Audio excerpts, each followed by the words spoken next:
Bismillahirrahmanirrahim. Assalamualaikum warahmatullahi wabarakatuh.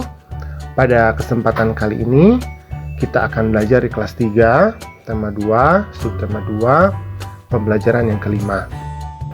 Nah, tetapi sebelumnya bagi kamu yang belum subscribe, silahkan subscribe dulu ya. Pencet tombol like, kemudian share channel Guru Kelas 3 agar channel ini dapat terus berkembang dan memberikan manfaat bagi kita semua.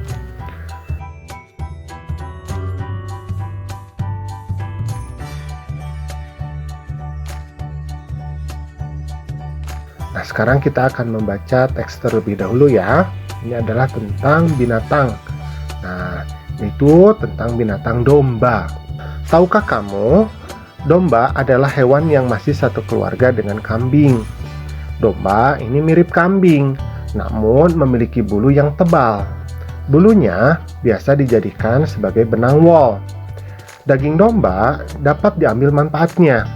Biasanya diolah menjadi gulai, sate, dan sebagainya. Nah, sekarang kita akan melanjutkan lagi bermain peran dongeng anak gembala dan serigala. Nah, kemarin kan kamu dalam pembelajaran sebelumnya sudah belajar tentang kisah yaitu anak gembala dan serigala, ya. Nah, sekarang ada pertanyaan.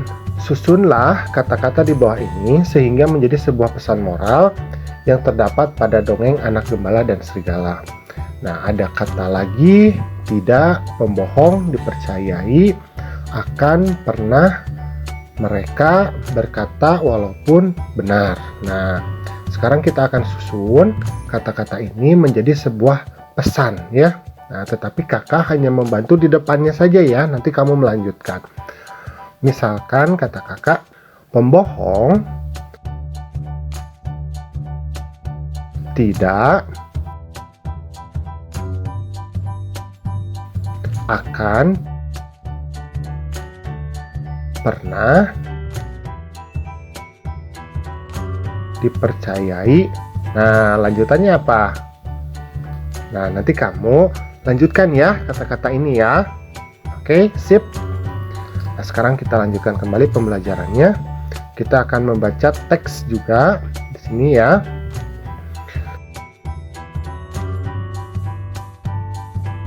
Setiap hari, Benny memberikan makanan kepada ayam-ayamnya. Benny juga membantu ayah membersihkan kandang ayam.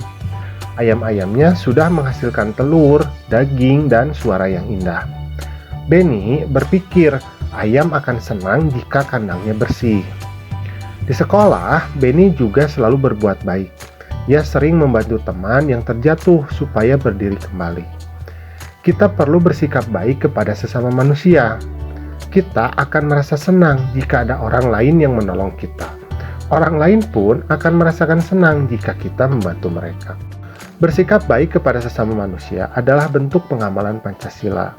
Tepatnya pengamalan sila kedua Pancasila, yaitu kemanusiaan yang adil dan beradab. Nah, jadi kita memang harus selalu berbuat baik ya.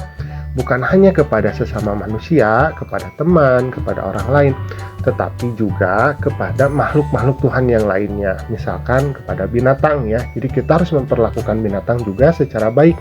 Nah, ini sesuai dengan sila kedua Pancasila, yaitu kemanusiaan yang adil dan beradab.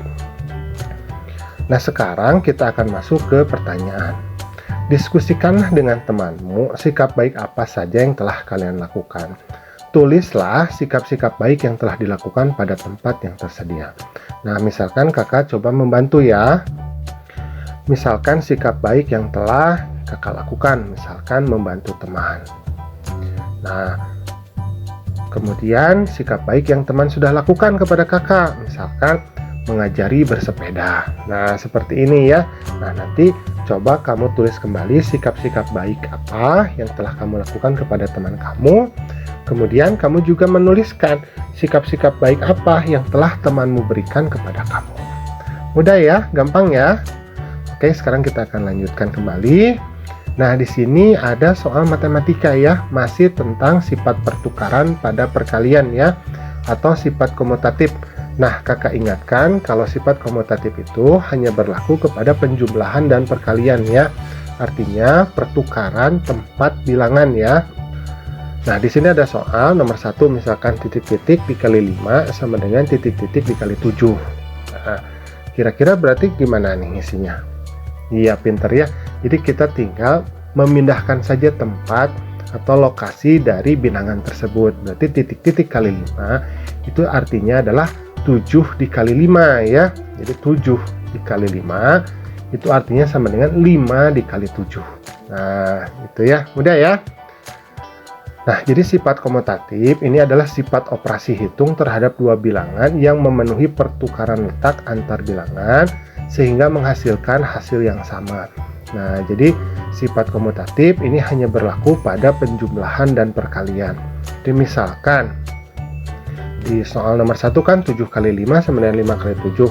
Nah, bukan hanya di dalam perkalian saja, di penjumlahan juga sama. Jadi misalkan 7 ditambah 5 sama dengan 5 ditambah 7. Nah, seperti itu.